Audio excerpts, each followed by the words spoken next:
آج ہم اس کہانی کی بات نہیں کر رہے جو نبوت کے اعلان کے بعد شروع ہوتی ہے، نہیں، بلکہ ہم اس دور میں جائیں گے جو اس سے پہلے کا ہے۔ یہ کہانی ہے اس نوجوان کی جس کے غیر معمولی کردار کو مشکلات کی بھٹی نے تراشا اور کندن بنایا۔ چلیں ایک لمحے کے لیے اس کہانی کی گہرائی میں اترتے ہیں۔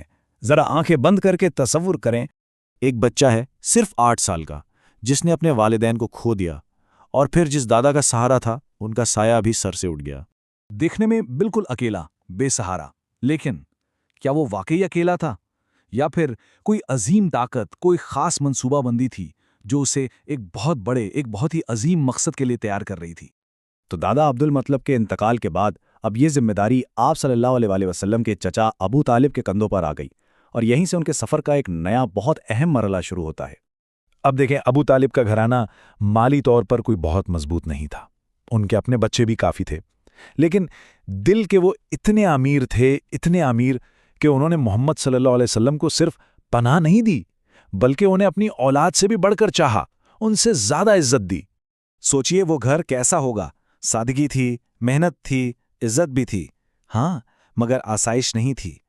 کئی بار ایسا ہوتا تھا کہ کھانے کی کمی ہو جاتی تھی، لیکن اس بچے نے، اس نوجوان نے کبھی شکایت کا ایک لفظ بھی زبان سے نہیں نکالا، اور اصل میں یہی تو وہ ماحول تھا جو اس کردار کو پتھر جیسا مضبوط بنا رہا تھا، ایک ایسے امتحان کے لیے جو آگے آنے والا تھا۔ تو اب آتے ہیں کردار سازی کے اگلے مرحلے پر۔ نوجوانی میں قدم رکھا تو انہوں نے ایک ایسا کام شروع کیا جو شاید دیکھنے میں، سننے میں بہت معمولی لگے، لیکن اصل میں وہ ایک بہت گہری ٹریننگ تھی۔ کام کیا تھا؟ بکریاں چرانا۔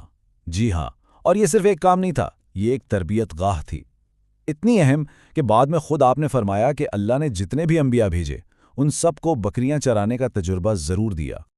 لیکن سوال یہ ہے کہ آخر کیوں؟ اس معمولی سے کام میں ایسی کیا خاص بات تھی؟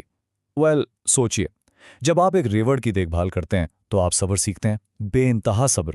پھر وہ تنہائی، جب آپ اکیلے میدانوں میں ہیں تو آپ کو قدرت پر، اس کے بنانے والے پر غور و فکر کرنے کا وقت ملتا ہے۔ ہر ایک جانور کی حفاظت کرنا، یہ آپ میں ذمہ داری کا احساس پیدا کرتا ہے، اور پورے کے پورے ریوڑ کو ایک ساتھ صحیح راستے پر رکھنا، یہ لیڈرشپ کی قیادت کی پہلی پریکٹیکل ٹریننگ ہے، اور یہی ساری خوبیاں آگے جا کر ان کے کردار کا مرکز بننے والی تھیں۔ وقت گزرتا گیا اور محمد صلی اللہ علیہ وسلم ایک نوجوان بن گئے، لیکن وہ اپنے آس پاس کے نوجوانوں جیسے بالکل نہیں تھے۔ ان کا کردار اس معاشرے سے ایک دم مختلف تھا جس میں وہ رہ رہے تھے۔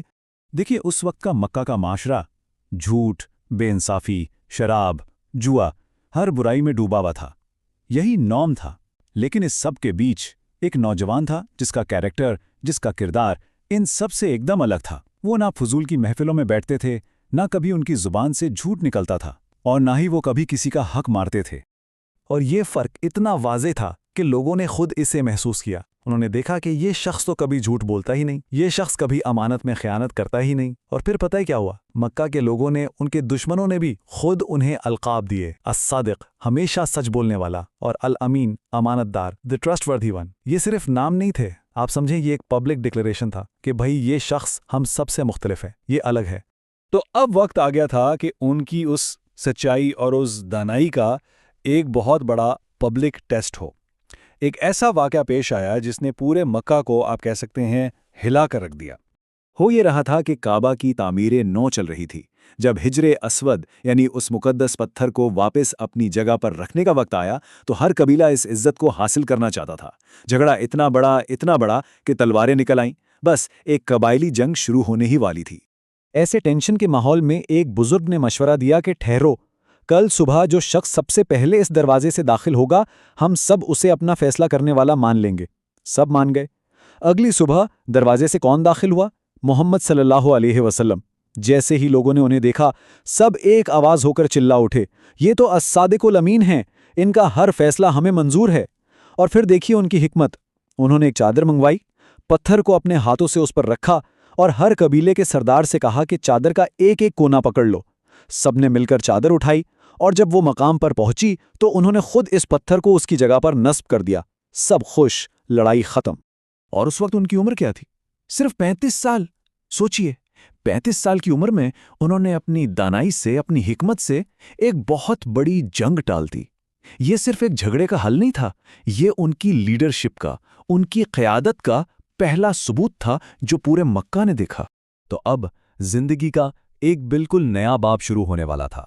آپ صلی اللہ علیہ وسلم کی سچائی اور امانت داری کے چرچے ہر طرف تھے، اور یہ شہرت مکہ کی سب سے معزز، سب سے امیر اور سب سے قابل احترام خاتون حضرت خدیجہ رضی اللہ عنہا تک بھی پہنچی۔ انہیں اپنے تجارتی قافلے کے لیے ایک ایسے ہی شخص کی ضرورت تھی، تو انہوں نے محمد صلی اللہ علیہ وسلم کو یہ ذمہ داری دی۔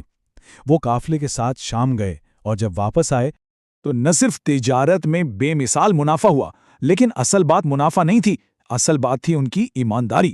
جس طرح انہوں نے ہر چیز کا حساب دیا، یہ کردار دیکھ کر حضرت خدیجہ رضی اللہ عنہا اتنی متاثر ہوئیں کہ انہوں نے خود نکاح کا پیغام بھجوا دیا۔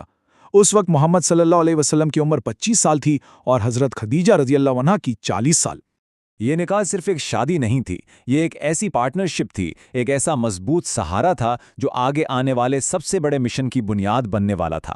ان کی زندگی میں اب ایک سکون کا، محبت کا اور اعتماد کا دور شروع ہوا۔ لیکن ہر طوفان سے پہلے خاموشی ہوتی ہے۔